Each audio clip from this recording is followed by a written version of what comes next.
Good morning and welcome to Onward in Love and Caregiving. I'm Greg Johnson and I want to welcome you to my home and to this opportunity for us on Friday to spend some time together. As I shared with you in our recent launch of 2024 for the Friday programming, we're going to be doing it alternatively, two different but yet very related areas of family caregiving. Today, we are going to be focusing on a specific topic of family caregiving, on family caregiving, looking at personal, physical, emotional, and mental strengths. And in order to do that, we're taking a moment to go back and review the very important beginning steps of family caregiving. And we do that for two reasons. One, I find it very helpful to constantly review and remind myself of exactly what this is that we're talking family caregiving.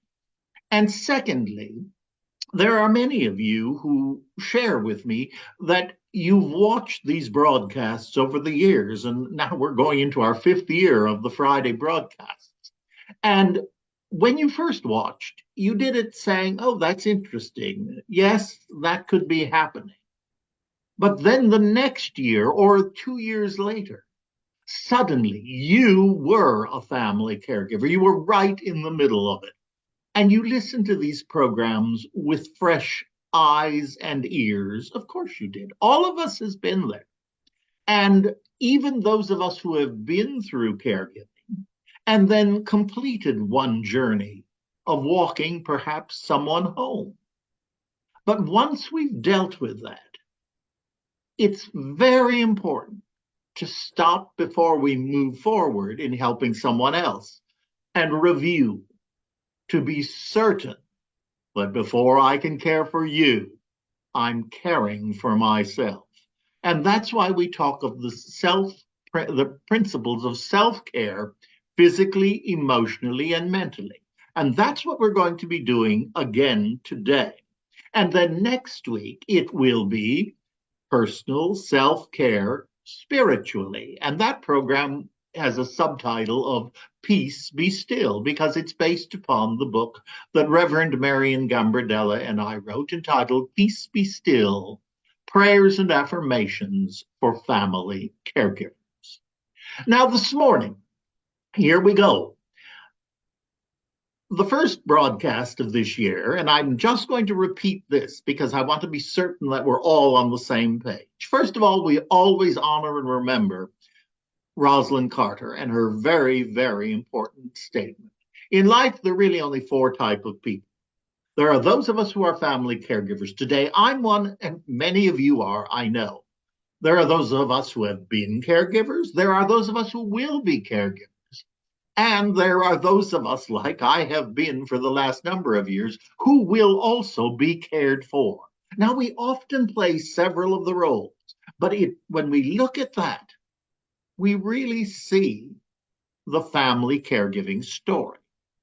And of course, it is related to the healthcare system. And we need to be certain we understand all three legs. In fact, that's why I 25 plus years ago, was invited by Emblem Health to create their Care for the Family Caregiver program.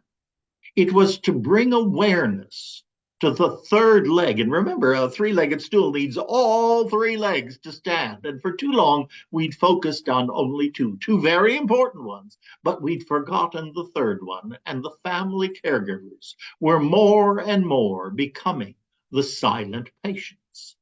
And when I was asked to do this work at Emblem, I remember so well the Reverend Dr. Carl Flemister was the one who invited me to be the person to create this program. And I remember saying to him, Carl, my background is theater and theology. I don't know about insurance or business. And he said, we'll take care of that part. We want you for the caregiving. And I said, well, there is one piece that makes me stand up and say, yes, count me in. And of course, the rest is history. The truth is, up to that point in my life, I had noticed but not given academic or serious consideration to the fact that as an ordained clergy person, I had buried more caregivers than care recipients. And when Carl told me of their goal and their plan, I said, count me in. And I'm still, by the grace of God, being counted in. And I love being with you. So let's remember those three legs. First of all, there's the care recipient. We need that to have a health care story. It's someone who is sick either physically, emotionally, or spiritually. And we know that when we're sick in one area, the other areas become involved very quickly. The second leg is the professional family caregiver. The professional caregiver. In fact, we won't use the word family because that can be confusing. The second leg is the professional caregiver. It's someone who is being paid, however much or how very little, but they are being paid for the work that they are doing. The third leg is the family caregiver, the unpaid family caregiver. Now, there are some instances where that is beginning to change, but it's very small in number and has lots and lots of regulations. So basically, we need to understand these three legs and how we need all of them to work together. And I always say, because it's very important for people to understand, if you are a professional caregiver, the family caregiver, I assure you, is not looking to take your job. They want you to be the answer of their prayers for help for a loved one.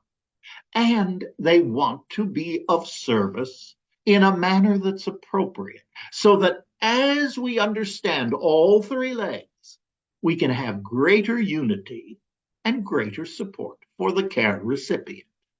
Now, this morning, I'm only going to talk about the first of two words. We are family caregivers. But I'm going to start with the word family because really, folks, there are lots of families that each of us belongs to. Now, what is the first? Obviously, it's our birth family. That family, our blood family, as it were. And each and every one of us has a birth family for good or for difficult times. Those are the growth opportunities. But we all have a family of origin. But equally, we have families of choice. Now, that doesn't mean we're saying, oh, I can't stand my family of origin. I'm only going to focus on my family of choice. There are times when things of that nature happen. But as we grow, not as we go through life, as we grow through life, we begin to understand both and how very important they are to us. Particularly, I think of it in terms of people like many of us living in New York City. We tend to be, and it certainly has been true in my life, I am the only member of my family of origin living in New York City. Many of us live here on our own or with our family of choice, or those of us who have been blessed to be married, my first husband, my late husband, and now my present husband. But those are pieces that have come along as our family has grown, but they're still not blood family. So it's a family of choice. Now, there are all sorts of families of choice. There are, for each of us, you may belong to a faith community. You may belong to a senior citizens organization. You may belong to a political organization, an arts club, a gardening club, a 12-step group, any of the variations of the 12-step group. And it goes on, a swimming and archery, you name it.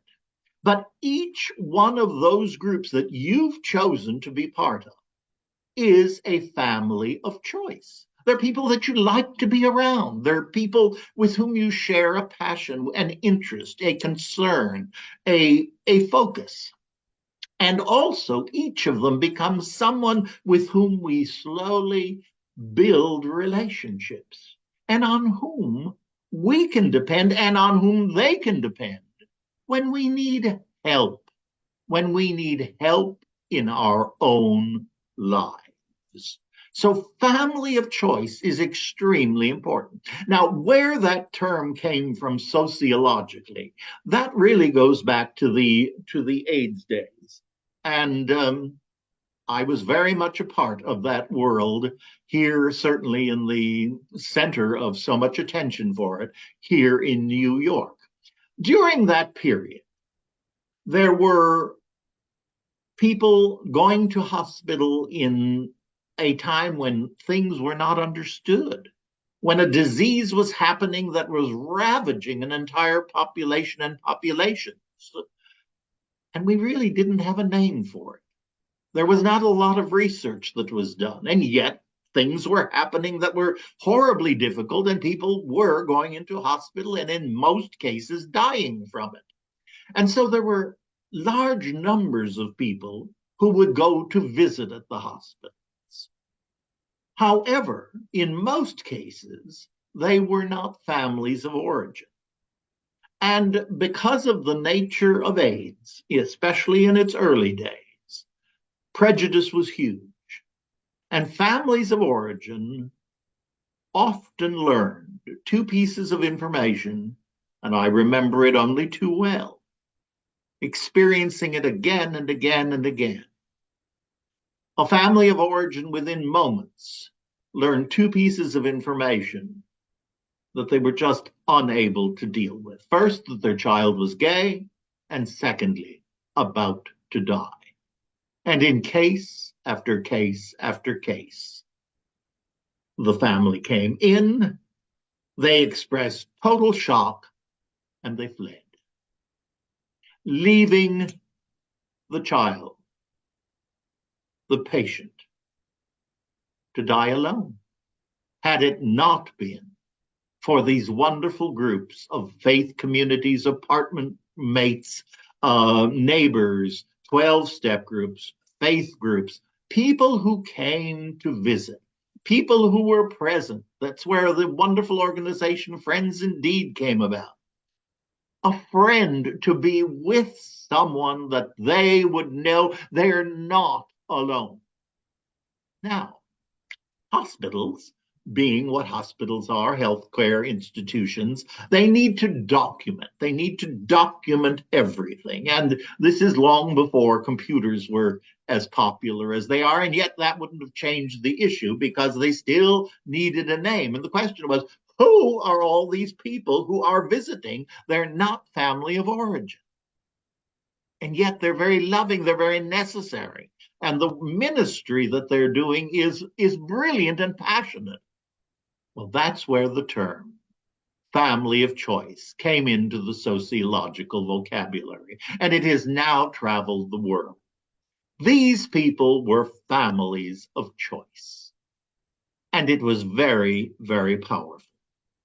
So it's very important for all of us. I wanted you to know its history because its history is powerful. It's certainly part of my community and legacy.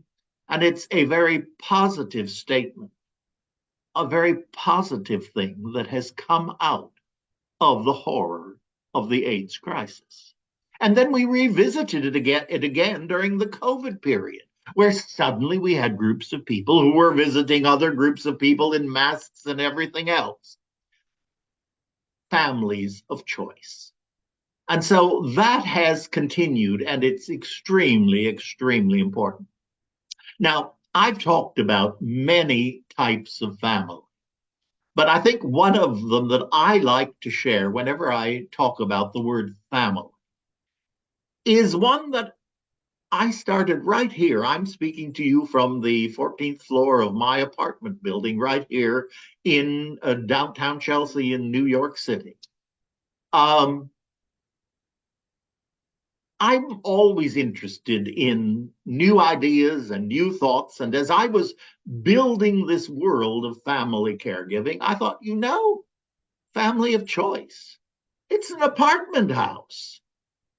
We chose to live here or to buy into it when it's a co-op or a condo. But it's a place of living by choice, but we become a family.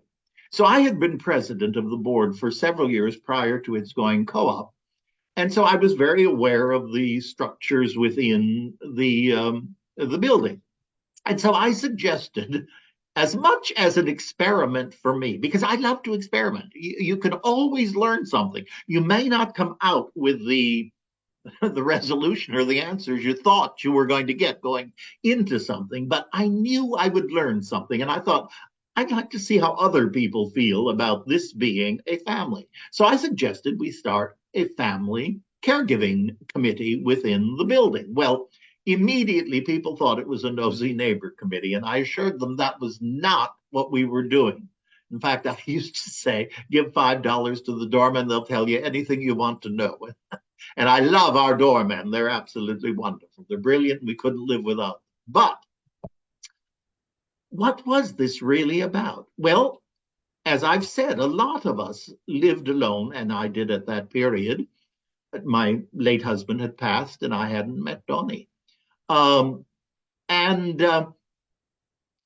therefore, living alone, we didn't have someone who could be contacted if an emergency went about that everyone was aware of, or at least a committee would know who to make contact with. And so that was the starting point. We also had people who were on medical equipment, electrical medical equipment, life sustaining. And again, we needed to know who among us had that. And it's very interesting. Right after we formed this committee, the Hurricane Sandy happened. And fortunately, because of the committee, we were able to get everybody who was on any sort of medical gear out of this building before the power went out. And we were blessed by that. So that certainly reinforced it. But it was a very interesting thing that happened. We sent out a survey, not so much a survey as just an invitation for people to join this committee. And we ended up with about 30 some percent of the building saying yes. And the board was quite happy with it. I was not. I knew we needed more people, but I thought we're missing something. So when I'm confused, when I need help, I talk to people, but I also pray. So I began praying on, there's something I'm missing. Well, it wasn't a week later. I was standing at the elevator down in the lobby, and all of a sudden the door opened and out came a dog walker with 6 dogs. I said, I know what we missed on that. And it was very obvious. We didn't put pets. Well, we redid it. We ended up with 87% of people who signed up to be on the it ended up being called the Know Your Neighbor Committee. And it's been very, very successful. Not nosy at all, but totally supportive. So you see, there are very practical things. So I share this with you in the community that you live. This might be something that you could initiate, suggest, and implement because it's about family, a family of choice. And what an important piece in life. Because then we know we are not alone. And as you well know, the original series for Caregiving 101 is Yana. You are not alone. And you're not. As we always say, thank you so much for being with me today in this broadcast. Thank you for what you are doing. Thank you for the blessing that you are. And as we always say, onward in love and caregiving. Namaste.